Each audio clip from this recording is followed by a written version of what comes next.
होने के बाद भी अगर ये सब, तो ये बहुत गलत बात है। ये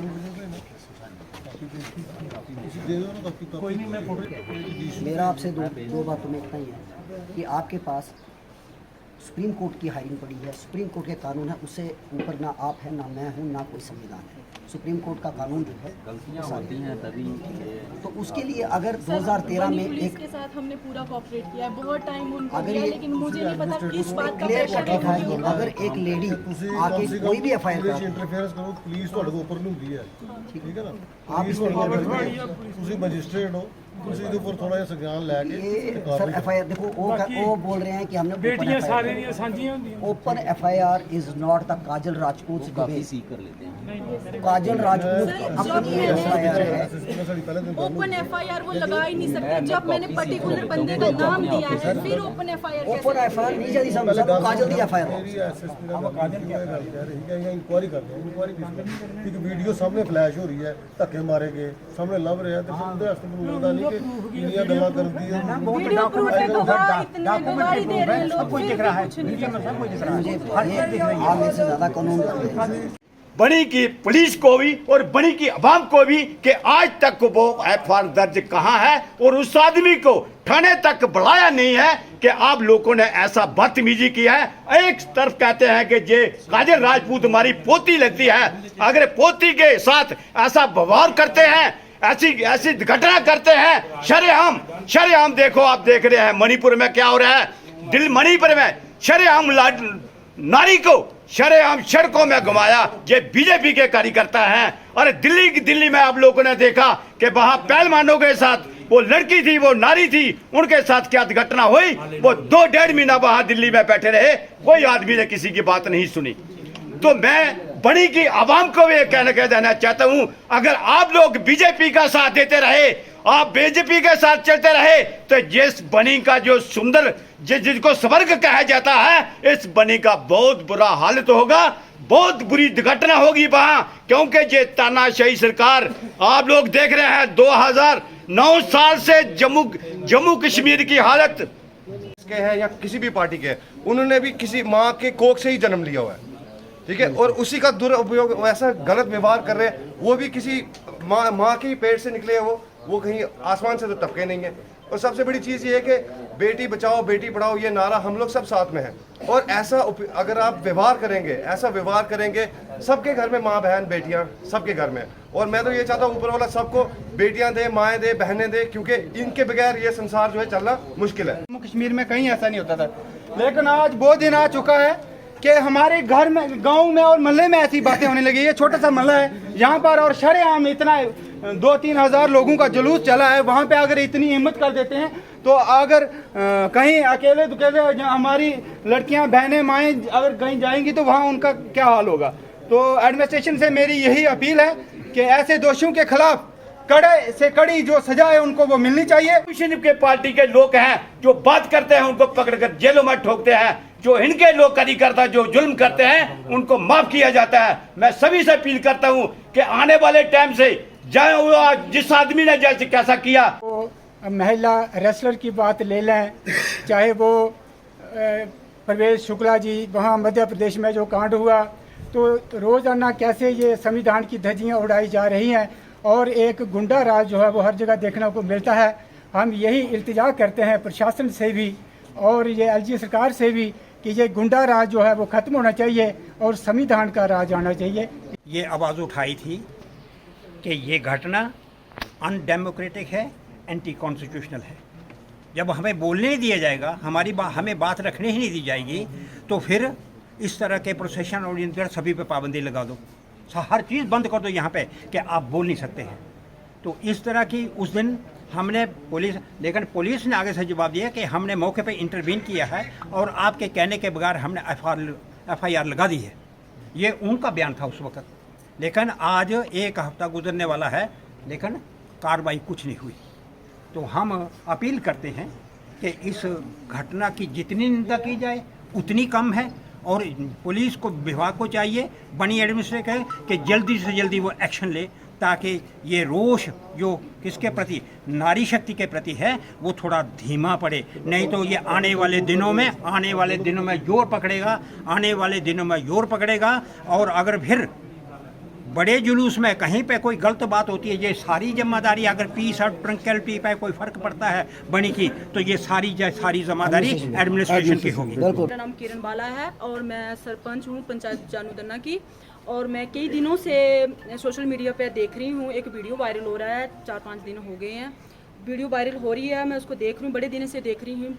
और एक मेरी बहन काजल राजपूत जो हैं, जो बनी से बिलोंग करती हैं, इनकी वीडियो जो है वो वायरल हो रही है। मैं साक्षात अभी इनसे मिलने भी आई हूँ और इनके साथ जो बदसलूकी की गई है, मैं इनके साथ दुख भी साझा करने आई हूँ कि इनको इनके साथ कैसा बिहेवियर किया जा रहा है, मुझे तो बिल्कुल अच्छा नहीं लगा। बट जो हमारे नरेंद्र मोदी जी ने बड़ा प्यारा सा, बड़ा सुंदर सा नाम दिया था कि बेटी बचाओ बेटी पढ़ाओ, जनाब कहाँ है वो नारा?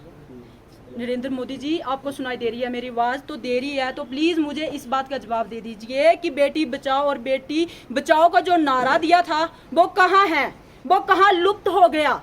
उसको हम एक बार हमें भी दिखा दो। हमारे JNK में भी पहले ऐसा नहीं होता था, बट अब ऐसी ही चीज़ें हमें देखने को मिल रही हैं। जो हमारा पहाड़ी क्षेत्र है और जहाँ पे भी ऐसी चीज़ें देखने को मिल रही हैं कि बहुत ज़्यादा शर्मनाक चीज़ें हैं। और एक बुजुर्ग जो है, एक बोलते हैं कि लोकतंत्र में सबको बोलने का राइट है, बोलने का राइट है, तो क्या इस बनी की बेटी को बोलने का राइट नहीं है? क्या जे लोकतंत्र में नहीं आती है जो लोकतंत्र? प्लीज मुझे जवाब दे दीजिए कि जे लोकतंत्र का हिस्सा नहीं है, जे नहीं बोल सकती हैं, कोई भी अपना राइट नहीं बोल सकता है। अगर बीजेपी के लीडर होते इस टाइम, उनकी बहन के साथ या उनकी बेटी के साथ ऐसा होता, तो जहां पे नहीं होते, जहां पे बम गोले भी चलते, बट नहीं, इनको कोई असर नहीं पड़ रहा है। नरेंद्र मोदी जी, आपसे मैं रिक्वेस्ट करती हूँ कि ऐसे इस जो आपने कानून जो लागू किया था, जो नारा चलाया था बेटी बचाओ बेटी पढ़ाओ, प्लीज इसको नारे को बंद कर दीजिए। और इसको बड़ी शेम वाली बात है, बड़ी ज्यादा शर्म वाली बात है कि ऐसी मेरी महिलाओं को, मणिपुर में देख लो, मेरी बहनें हैं, हमारे जैसी बहनें हैं, उनके साथ क्या हुआ? आपने चुप्पी तोड़ी, हम चुप रहे। आपने दिल्ली में देखा क्या हो रहा है, हमने चुप्पी तोड़ी, मुंह बंद कर दिया कि बैठ के घर पे कोई बात नहीं, फिर भी चल रहे, सहन कर रही है लेडीज। आप जहाँ पे भी देखो, पहले मेरे साथ, फिर इनके साथ, और मैं एक बार फिर भी कहती हूँ, आपके घर में घुसेंगे, ऐसे ही आप देते रहो इनको, अपने घर पे इनको डेरा डालने दो उनको, पार्टी में डेरा डालने दो, जब तक आपकी माँ बहन बेटी के साथ ऐसा होगा, फिर निकलना बाहर। बहुत ज्यादा ये शर्म वाली बात है। FIR लगनी चाहिए थी। SHO बनी क्या कर रहे हैं सर? आपसे रिक्वेस्ट करती हूँ, आप कहाँ पे हो? आपको किसी का प्रेशर है आपके ऊपर? तो भी बता दीजिए हमें, हम कोर्ट का दरवाजा खटखटाएं, कोर्ट में भी जाएंगे, सेशन कोर्ट में भी जाएंगे, नहीं होगा तो हम हाई कोर्ट तक भी जाएंगे। हमें मजबूर मत करो। आज हम 2 हैं और कल भी हम 2 की बजाय 4 होंगी, 4 के ज्यादा हमें नारी को बाहर निकलने मत दो। अगर निकल गई तो फिर देख लो आपके साथ क्या होगा। आज बनी तक ही है। नारी शक्ति जिंदाबाद, नारी शक्ति जिंदाबाद, नारी शक्ति जिंदाबाद। पिछले आधे घंटे से हम गला फाड़ रहे हैं, लेकिन एडमिनिस्ट्रेशन अपनी कुर्सी पे चिपके हुए AC ऑन करके आराम से बैठी है। वही हालात आपने SHO बनी के भी देख लिए हैं, यही हालात आज आप एडमिनिस्ट्रेशन के भी देख रहे हैं। आम पब्लिक कड़ी धूप में जल रही है, मर रही है, बेइंसाफी फैल रही है, तानाशाही अपनी चरम सीमा पे पहुंची है, लेकिन अफसरान को कोई फर्क नहीं पड़ रहा। अफसरों ने जिस हिसाब से कानून का, संविधान का हनन और कत्ल करने लगाया हुआ है, ये आपको आज बनी में पिछले कई दिनों से देखने को मिल रहा है कि एक SHO सारा कुछ जानते हुए भी एक FIR नहीं लगा रहा। वो क्यों नहीं लगा रहा? किसका प्रेशर है? SSP से भी मिला जा रहा है, ऑल पार्टी डेलीगेशन हम कठुआ में मिल रहे हैं, लेकिन अभी भी आप यहाँ पे देखें कि एडमिनिस्ट्रेटिव ऑफिस में यहाँ पे कोई भी अफसर पब्लिक से मिलने नहीं आ रहा।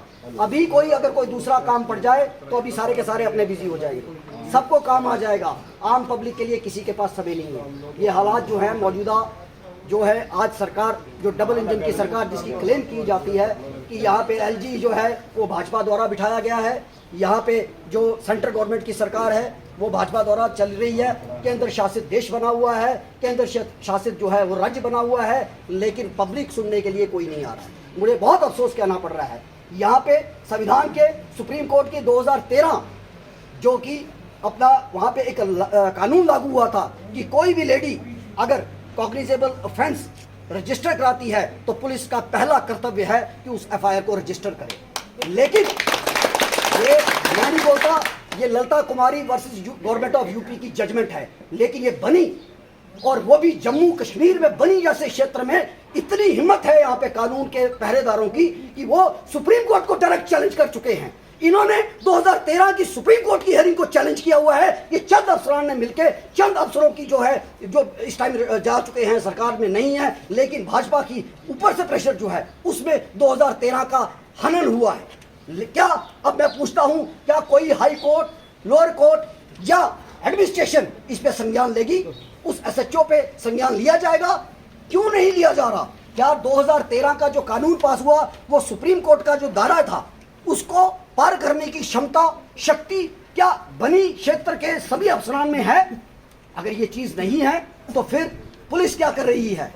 क्या हर आम आदमी को 156(3) के तहत कोर्ट के थ्रू जाके पर्चा लगाना पड़ेगा? तो फिर सीआरपीसी कानून को बंद करना चाहिए। मैं ये डिमांड करता हूं कि सीआरपीसी कानून जो जिसमें एसएचओ को मौजूदा पूरी ताकतें दे रखी हैं उस कानून को बंद करो, क्योंकि रेजोल्यूशन चेंज हो रहा है, मोदी जी वहां पे सब कुछ चेंज कर रहे हैं, तो फिर सीआरपीसी भी चेंज किया जाना चाहिए।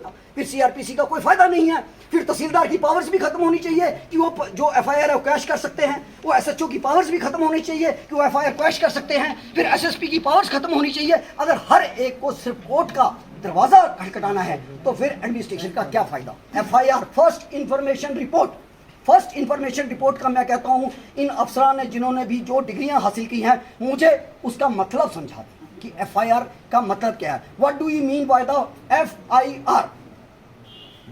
What is the exact meaning of the first information report? If any officer is not going to register the FIR, not going to register the first information which is provided by any of the petitioner, then an officer is sitting on the chair and just rounding the chair, just playing with the chair, just playing with the law, then he should be suspended with the immediate effect. What is our LG doing? LG का क्या मतलब है? LG का मतलब था कि केंद्र शासित को मजबूत बनाना, केंद्र के कानूनों को मजबूत बना। यहां तो सुप्रीम कोर्ट के लॉ का भी कोई माना नहीं जा रहा। सुप्रीम कोर्ट के लॉ को रोंदा जा रहा है, पैरों तले कुचला जा रहा है। तो फिर मुझे बताइए कि क्या एक एसएचओ, तहसीलदार, एसडीएम, डीसी या एसएसपी में इतनी पावर है कि वो सुप्रीम कोर्ट को चैलेंज कर रहे हैं? सुप्रीम कोर्ट के लिए बिल्कुल कोई माना नहीं है। किस वजह से जो है वो कह रहे हैं एफआईआर नहीं लगाएंगे? एफआईआर लगाएं। अगर वो कहते हैं जी हम तफ्तीश जारी है तो एफआईआर तब भी लगानी है। एक लेडी, ये कानून कहता है कि अगर लेडी कोई कहती है कि भाई मेरी इंफॉर्मेशन रजिस्टर की जाए, आप बताओ कि किस तहत आप कह रहे हैं हम इंफॉर्मेशन आपकी नहीं लेंगे, हम तफ्तीश कर रहे हैं। आपने तफ्तीश जो होती है वह एफआईआर के बाद की जाती है, ना कि एफआईआर से पहले की जाती है। यहाँ तो कानून उल्टी गंगा बह रही है। यहाँ पे तो गंगा भी जो है वो उत्तरांचल से ना चल के यहाँ पे तो बीजेपी की परमिशन। क्यों? क्योंकि कानून जो है रिवर्स कर दिया गया है। जहां जहां भाजपा के जो भी कार्यकर्ता हैं वो बेइंसाफी का झंडा लहराएंगे, जो आम जनता को कुचलेंगे, वहां वहां कानून बदल दिया जाएगा। जहां जहां अगर यही चीज कहीं भाजपा के किसी कार्यकर्ता के साथ हुई होती तो अभी तक देखता स्मृति ईरानी भी आ गई होती। यहाँ पे पूरा का पूरा कानून की किताबें खोल दी गई थी, सुप्रीम कोर्ट के लॉयर तक कंसल्ट हो गए होते। यहाँ तो आम आदमी है, ये आम आप ही की बेटी है, इसी बनी की बेटी है। इसके साथ आपकी आंखें क्या कर रही थी उस टाइम? आप क्या कर रहे थे? आप बताइए। आप बतौर एडमिनिस्ट्रेशन, बतौर सब इंस्पेक्टर वहां पे चल रहा था, तो आपने उसी टाइम उसको अंदर क्यों नहीं डाला? आपका सिटिंग एक्स एमएलए साथ चल रहा है और वो आंखें मूंद रहा है। क्या मजाक चल रहा है? क्या आंखें फट गई हैं? आज कह रहे हैं जी हमारे पास, हमें कुछ देखा नहीं। आप अंधे थे उस टाइम। अगर आप अंधे हो फिर आप किस बात को कहते हो हम लीडर हैं, हम लोगों को, हम प्रशासन को चलाएंगे, हम प्रशासन अपने हिसाब से चलाएंगे। और अफसोस इस बात का है कि प्रशासन भी आज उन्हीं के इशारे पे काम कर रहा है। आज क्या जरूरत पड़ गई कि हमें सबको बसौली, बनी, कठुआ उठ के आना पड़ा और यहाँ पे आके आपके दफ्तरों के आके नारेबाजी करनी पड़ी? क्या कारण है? कारण यही है कि आपका दिया हुआ कानून जो है वो जजिया कानून बन चुका है। आपका लगाया हुआ जो इंसाफ है वो कुचला जा चुका है। आपके द्वारा औरतों को प्रताड़ित किया जा रहा है। ये अभी हम रिटर्न लाए हैं, रिटर्न भी दिया जाएगा। लेकिन अगर ये आंदोलन को आपने सीरियस नहीं लिया, ये कॉग्निजेबल ऑफेंस है। आपकी किताबें अगर आपको नहीं पढ़ने आती तो मैं आपको पढ़ा देता हूँ, क्योंकि पढ़े लिखे हम भी हैं, पढ़े लिखे सिर्फ आप नहीं हैं। बस बतौर यह कि आप चेयर हैंडल कर रहे हैं, हम आम जनता है, फ़र्क इतना है। लेकिन कुर्सी के फ़र्क को इतना बड़ा मत बना दीजिए कि आम जनता जो है वो सड़कों पे उतारू हो जाए। मैं काजल के ज़ुबानी ये भी सुनना चाहूँगा, और मेरे साथ सरपंच साहिबा भी आई हैं, ये जो औरतों के साथ दिन ब दिन दुर्व्यवहार हो रहा है, इसका कौन संज्ञान लेगा, इसको कौन सुनेगा? जेकेपी एसएचओ बनी, एसएचओ बनी, जेकेपी। देखिए, आज आप सभी को पता है कि काफ़ी दिन से 26 तारीख को यहाँ पर जो भी वारदात हुई है सभी के सामने है, किसी से कुछ छुपा नहीं है। लेकिन उसके बावजूद बनी एसएचओ का या पुलिस प्रशासन को कहाँ पर दिक्कत आ रही है कार्रवाई करने में, मुझे नहीं पता। एसएचओ साहब हमें ये कहते हैं कि हम अपनी तरफ से कार्रवाई कर रहे हैं, लेकिन कहाँ पर वो कार्रवाई हो रही है? जो आरोपी है वो पूरी तरह से ओपनली घूम रहा है, पूरे बाजार में घूमता है, और यहाँ पर ये भी कहते हैं कि हमें क्या कर लोगे, हमारा आप कर लो जो भी करना है। लेकिन पुलिस कुछ, मुझे नहीं लगता कि वो कुछ कर पा रहे हैं या कुछ करेगी। हमने पूरा टाइम पुलिस प्रशासन को दिया, हमने पूरी तरह से कोऑपरेट जो है मैंने उनके साथ किया, लेकिन पुलिस कुछ भी, हम पता नहीं किसको खुश करने में लगी हुई है, मुझे नहीं पता। एसएसपी साहब से भी हमारे कठुआ की पूरी टीम उनसे मिलने गई, लेकिन उसके बावजूद भी कुछ भी कार्रवाई नहीं हो रही है। आरोपी मीडिया वालों को अपना इंटरव्यू भी देते हैं, उसमें भी खुद भी वो एक्सेप्ट करते हैं कि मैंने उनको गाली गलौज की है, मैंने उसको कहा है कि तेरी ऐसी तैसी। उसके बावजूद पुलिस प्रशासन कुछ काम नहीं कर रहा है। लेकिन अब हम यहाँ सिविल प्रशासन, जो हमारे बनी एडमिनिस्ट्रेशन है, सिविल प्रशासन है, उनके पास आए हैं। एलजी साहब को हम यहाँ से एक मेमोरेंडम दे रहे हैं, लेकिन उसके बाद भी अगर मुझे इंसाफ नहीं मिलेगा, कोर्ट का दरवाजा मैं खटखटाऊंगी जब तक मुझे इंसाफ नहीं मिलेगा और आरोपी को सजा नहीं मिलेगी। हमारे जीवन लल्हाल साथ में होते हुए भी वो किस बात का नारा देते हैं? बनी की जनता को वो मूर्ख बनाते हैं। अगर इन्होंने इस चीज को सियासी तौर पर ही लेना है तो ठीक है, अगर आपको लगता है कि ये सियासत है तो आपको जो मानना है आप मानिए, लेकिन ये सिर्फ मेरी बात नहीं है और आपने ये पहली बार कोई चीज नहीं की है। इससे पहले भी आपने 3 बार मेरे साथ बदतमीजी की है। आप अगर ये चाहते हो कि मैं ना बोलूं या मैं ना आऊं, लेकिन आप ये अपनी नीच हरकतें करके मेरी आवाज को आप दबा नहीं सकते, या आपको अब डबल और बुलंदी से आवाज सुनने को मिलेगी। ये मेरा आपसे वादा है। एसएचओ बनी से हमें कोई गिला शिकवा नहीं था, लेकिन अब जो उनकी ये, अब एसएचओ बनी जिस तरह से काम कर रहे हैं, मुझे नहीं लगता कि सर आप किसी भी तरह का इंसाफ हमारे साथ कर रहे हो। ठीक है, अगर आपको किसी तरह का दबाव है या कुछ भी है, लेकिन आपको भी जवाब देना पड़ेगा और जरूर देना पड़ेगा। ये मैं आपको आज बोल रही हूँ, एक बनी की बेटी बोल रही है। अगर आज आप मेरे साथ इंसाफ नहीं कर सकते हो तो मुझे नहीं लगता कि आपको अपनी कुर्सी पर बैठने का भी अधिकार है। मैं एसडीएम सर से भी रिक्वेस्ट करती हूँ कि हमने पुलिस को जितना हम कोऑपरेट कर सकते थे हमने किया। हम आज आपका दरवाजा खटखटाने आए हैं। हमें पूरी उम्मीद है आपसे कि आप हमारे इंसाफ के लिए लड़ाई लड़ोगे। उसके बाद हम कोर्ट का भी दरवाजा खटखटाएंगे। अगर नहीं मिला, मुझे भूख हड़ताल पर भी बैठना पड़ेगा, मैं बैठूंगी, लेकिन मुझे इंसाफ चाहिए। ये सिर्फ मेरी बात नहीं है, ये हर एक लड़की की और हर उस महिला की बात है जो आज घर पर बैठकर ये तानाशाही और ये मारपीट सहती है, लेकिन बोल नहीं सकती। क्यों नहीं बोल सकती? शायद इन्हीं सब चीजों की वजह से, क्योंकि हमारी जम्मू कश्मीर पुलिस उनको इंसाफ दिलाने में सक्षम नहीं है, इसलिए हमारी बहू बेटियां बाहर नहीं आती हैं। शायद आपको शर्म आनी चाहिए। एक बेटी आज आपको, आप इसको पॉलिटिकल रंग दे रहे हो, मुझे इसमें कोई आपत्ति नहीं, आप दे दीजिए, लेकिन इससे मेरी आवाज चुप नहीं रहेगी और बंद नहीं होगी। आपको इंसाफ करना पड़ेगा, और पुलिस हो चाहे एडमिनिस्ट्रेशन हो, अगर वो मेरे साथ कोऑपरेट नहीं करेगी, उनको भी जवाब देना पड़ेगा। चाहे कहां तक भी ये लड़ाई जाएगी, मैं लेकर जाऊंगी। अगर आप ये सोच रहे हैं, जो हमारे लोकल लीडर्स, शर्म, जीवन लाल जी, आपको शर्म आनी चाहिए। अभी तक शायद मैंने आपके साथ कोई भी तू करके भी या किसी भी तरह की मैंने कोई बदतमीजी नहीं की, क्योंकि मेरे संस्कार वैसे नहीं है। चाहे मैं पॉलिटिकल इसमें हूं, लेकिन उसके बावजूद भी मैं इस तरह की बदतमीजी या इस तरह की बात, जैसे उत्तम चंद कहते हैं कि उन्होंने मुझे कहा कि मैं टांग तोड़ दूंगी, अगर मैंने आपको तू करके भी कहा होगा तो दुनिया के सामने मैं आपसे माफी मांगूंगी, लेकिन बिना वजह आपने मेरे साथ ये बदतमीजी की है।